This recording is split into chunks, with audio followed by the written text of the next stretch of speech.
right, so you ready to dive back in? Oh, always. What do we got this time? Well, buckle up because this one's got me scratching my head a bit.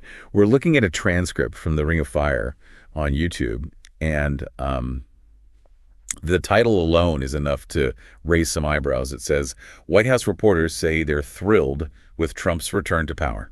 Thrilled. Now that's an interesting choice of words. Yeah, right. I mean, regardless of where you stand on, the whole political spectrum, Trump's presidency wasn't exactly known for being quiet and peaceful, shall we say. To put it mildly. So, yeah, hearing that White House reporters are actually excited about his potential return, it's definitely worth a closer look. Absolutely.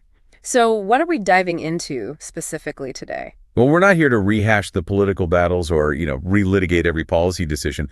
We're trying to understand this reported thrill within the White House press corps based on what this video transcript is telling us. What exactly are they so excited about? And maybe more importantly, what does that tell us about the bigger picture? Good questions. Let's unpack it. Okay, so right off the bat, the video makes this point about Trump not actually winning the popular vote in his first term. They even point out that he only won by a relatively small percentage of the total voters. It almost seems like they're trying to preemptively address any pushback, right? Like, hey, not everyone was on board with this guy. Yeah, exactly. And it sets the stage for this, seeming disconnect between public sentiment and the reactions of this specific group. The journalists who cover the White House day in and day out, I mean, you'd think they'd be the most jaded of all, wouldn't you? You would think. So what does the video say is behind this unexpected enthusiasm? Well, it all boils down to one word: access. They actually cite interviews from the Columbia Journalism Review, which suggests that many White House reporters are genuinely thrilled at the thought of Trump returning because, quote unquote, he likes to talk to us. Huh. Straight from the horse's mouth, so to speak. Right. It sounds almost too simple, but the transcript digs a little deeper. They describe how the Biden administration apparently prefers to communicate through background quotes from experts within the administration. So it's not even Biden himself speaking directly most of the time. Yeah, that's a classic tactic for managing the message. You get the information out there, but without directly attributing it to any specific official, it gives you more wiggle room, I guess. And the transcript claims that even when reporters did get FaceTime with Biden during press events or interviews, it was all very carefully orchestrated, like sometimes even down to having pre-approved questions. Wow. Even during the pre-election interviews. Yep. The transcript specifically mentions that it happened with some black radio stations, which is pretty interesting if you think about it. It is, because it really makes you wonder about the level of genuine engagement that was actually happening there. I mean, if you're going into an interview knowing exactly what questions you can and cannot ask, is it really an interview at all? Right. And that frustration is actually captured perfectly in a quote from a veteran White House reporter who said, for a lot of people, what was the point in even going under the Biden administration? Ouch. Yeah, that speaks volumes, doesn't it? It's like they felt like their presence wasn't actually leading to any substantial information or insight, just more carefully crafted sound bites. Exactly.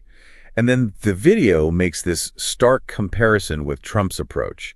They say that he adores the attention of the media, like loves it, even while he's constantly blasting them and calling them names and all that. Right. That's classic Trump, isn't it? Always playing the media game. And the video claims that his team was also much more open to talking to the press because they recognize the huge audience it gives them.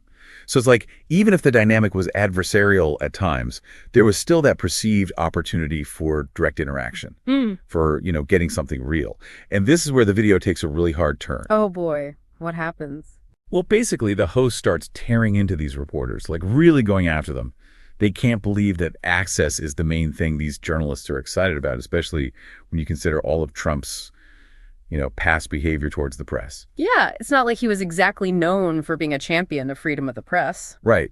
And the transcript reminds us about how Trump actually floated the idea of replacing traditional media with conservative bloggers and how his rhetoric potentially incited violence against reporters. But apparently all that is somehow overshadowed by the allure of access. At least for some. It's like this inherent tension in journalism, right? Yeah. You need access to those in power to hold them accountable and inform the public. But how far are you willing to go to get that access? Does it become more important than everything else? And the video host is basically arguing that, yeah, it shouldn't be.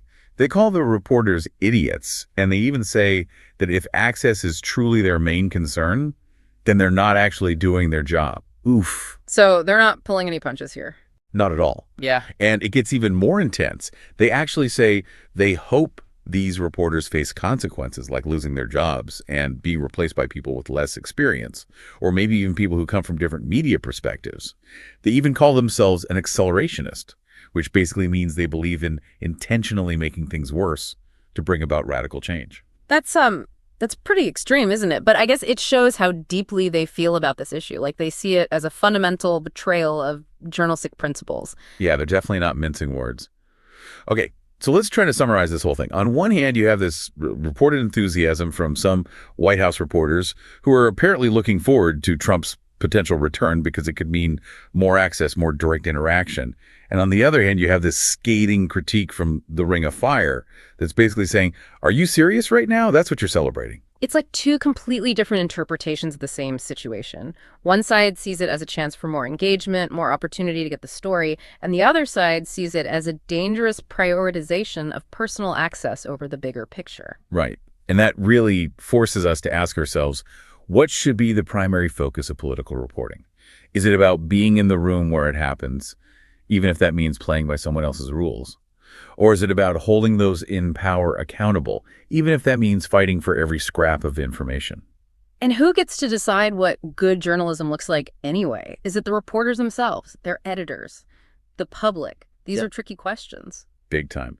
So as we wrap up this deep dive into this provocative YouTube transcript, we've really uncovered this fascinating dynamic at play. You have this idea floating around that some White House reporters are actually looking forward to a potential Trump return for the sake of access. Yeah. And then you have this very vocal opposition that's essentially saying, are you kidding me? That's what you're focused on. It's really something. It is, and it raises some really important questions for all of us to consider. What does this tension between the White House and the press tell us about the state of political reporting today? Is access truly the be-all and end-all? Or are there other things like in-depth analysis and critical thinking that should be given more weight, even if they're harder to achieve? Great questions. We really encourage you to think about these different perspectives and, grapple with the complexities of covering these powerful figures. It's a messy business, but it's also incredibly important. Absolutely. We'll be back soon with more deep dives exploring all the fascinating and sometimes frustrating aspects of media and politics. Until then, thanks for listening. See you next time.